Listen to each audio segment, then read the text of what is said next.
So, Attorney Paulo, dito ho ay kasi may mga report na baka raw dahil sa nangyaring ito ay hindi na gagawing testigo sa Senado itong si Ramil Madriaga. So, ano magiging implikasyon po nito sa kaso?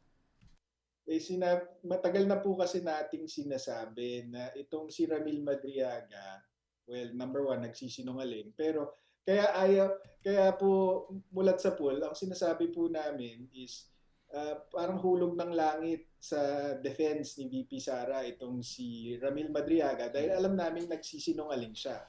Kaya kapag pinatestify niyo yan, yun lang ang lalabas dyan. Kundi mapapakita lang sa buong mundo na nagsisinungaling siya. At yun na nga po yung nangyari. So, kung hindi po siya gagamitin sa Senado bilang testigo, maiintindihan po natin yun. Dahil yun nga po, bukod doon sa mga nabanggit ko na, yung mga mabibigat at critical na alegasyon niya laban kay VP Sara at kay Pangulong Duterte, wala naman po siyang ebidensya, puro laway lang ang puhunan niya.